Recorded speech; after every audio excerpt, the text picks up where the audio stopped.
সবাই কত ভালো ভালো রান্না করে, আর আমি একদম ঘরোয়া পদ্ধতিতে সিম্পল একটা রান্না, চিংড়ি মাছ দিয়ে পুঁই শাক রান্না তোমাদের কাছে আজকে করে দেখাবো। শুভ সকাল বন্ধুরা।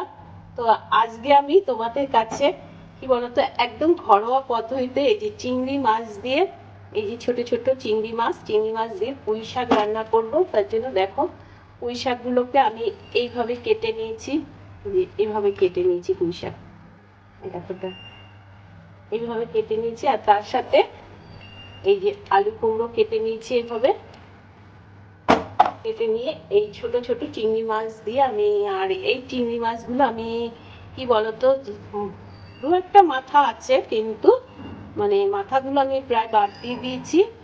আর আমরা কিন্তু কি বলতো, এই যে চিংড়ি মাছের মধ্যে একটা শিরা থাকে, তো এই শিরাটাকে আমি কি বলতো ছুরি দিয়ে কেটে শিরাগুলো আমি বের করে নিই এইভাবে। বুঝতে পারছো তোমরা? তো পুঁই শাকটা রান্না করার জন্য আমি প্রথমে কড়াইটাকে বসিয়ে, কড়াইটা আমার গরম করা হয়ে গেছে। আর তার আগে মানে আমি এই ছোট ছোট চিংড়ি মাছটাকে ভেজে নেব। তার জন্য দেখো এখানে আমি কি বলতো, এই যে লবণ হলুদ নিয়ে মাখিয়ে নিচ্ছি একটু হালকা করে। এদিকে তেলটা গরম হয়ে যাবে,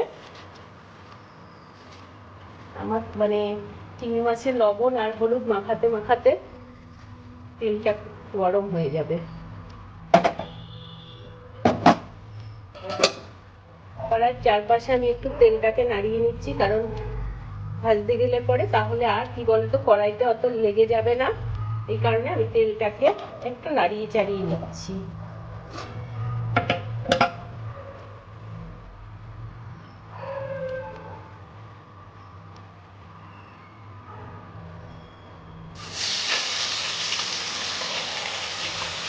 আর এদিকে দেখো, আমার তোমাদের সাথে কথা বলতে বলতে আমার চিংড়ি মাছগুলো এইভাবে আমি ভেজে নিয়েছি দেখো। আর তেলটাও গরম আছে, এই যে পাঁচফোড়ন দেবো। আর তার সাথে এবার কি বলতে, এই যে কাঁচা লঙ্কা, আমরা যেহেতু তেল মশলা একটু কম খাই, আর আমার ছেলে আমি একটু ঝাল খেতে ভালোবাসি, কিন্তু আমার ছেলে ঝাল খেতে চায় না, কি বলতো কোনো সবজিও খেতে চায় না, তো একটু চিংড়ি মাছ কোনো মাছও খেতে চায় না, একটু চিংড়ি মাছ আর একটু ইলিশ মাছ হলে পরে খেতে চায়। তো এই কারণে পুঁই শাকটাকে আমি চিংড়ি মাছ দিয়ে, সত্যি কথা বলতে এই কারণেই আমি পুঁই শাকটাকে চিংড়ি মাছ দিয়ে রান্না করছি গো। আর এই যে একটু কাঁচা লঙ্কায় তেলের উপরে ফোড়ন দিয়ে দিচ্ছি, এরপরে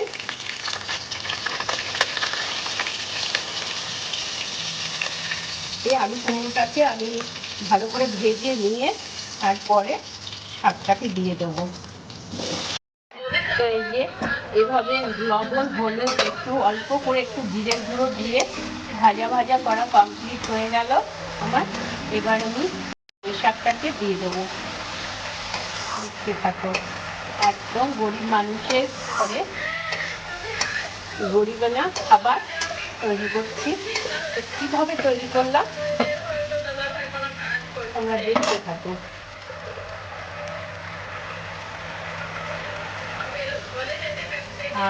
তো এই যে দেখো, আমি একদম পুরো উইদাউট জল ছাড়া মানে বসিয়েছি এটা। এবার এইটা দিয়ে আমি থালাটা দিয়ে আর এটাকে ঢেকে গ্যাসটাকে কম করে দিয়েছি। আর যখন দেখবো যে মানে স্বাদটা মজে গেছে, তখন আমি এই চিংড়ি মাছগুলো দিয়ে দেবো। আর নামানোর আগে আগে ধনে পাতাটা দিয়ে আমি রান্নাটা কমপ্লিট করবো। সবশেষে একটু চিনি দিতে হবে। আমরা রান্না সেটা 5 থেকে 10 মিনিট মতন হয়ে গেছে। এবার আমি ঢাকনাটা খুলে দেখবো পুঁই শাকটার কি অবস্থা। মোটামুটি একটু মজে গেছে। এবার আমি এই চিংড়ি মাছগুলো দিয়ে দেবো পুঁই শাকের মধ্যে, দিয়ে একটু নাড়াচাড়া করে নিচ্ছি। নাড়াচাড়া করে নিয়ে আবার আমি এক আগের মতন ঢেকে দেবো।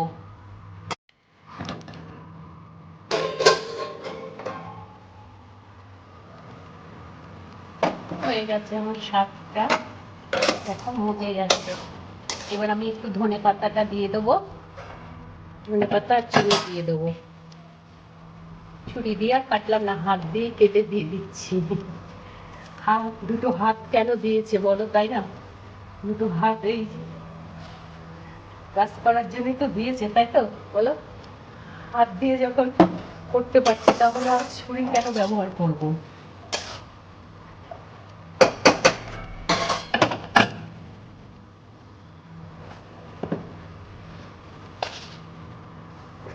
এখানে একটু চিনি না দিলে ভালো লাগে না, একদম সিম্পল ঘরোয়া পদ্ধতিতে। দেখো অল্প করে একটু চিনি দেবো। ব্যাক ক্যামেরায় তোমাদের দেখিয়ে দিই পুঁই শাক রান্নাটা কিরকম। এই দেখো আমার পুঁই শাক রান্নাটা কমপ্লিট হয়ে গেছে, একদম পুরো জল ছাড়া। কেমন হয়েছে তোমরা প্লিজ কালারটা দেখেই বলো। আর আমি এখনো খাইনি, টেস্ট করিনি, তো কেমন হয়েছে আমি নিজেও বলতে পারবো না। মনে হচ্ছে ভালোই লাগছে, একটু কালচে কালচে পাতাগুলো লাগছে তোমাদের কাছে, কিন্তু এখানে লাইটের অভাবের জন্য একটু কালো কালো মতন তোমাদের লাগছে। চলো, রান্নাটা তোমাদের কাছে ভালো লেগে থাকে তো প্লিজ একটা like, comment, share and subscribe করতে ভুলবে না। টাটা।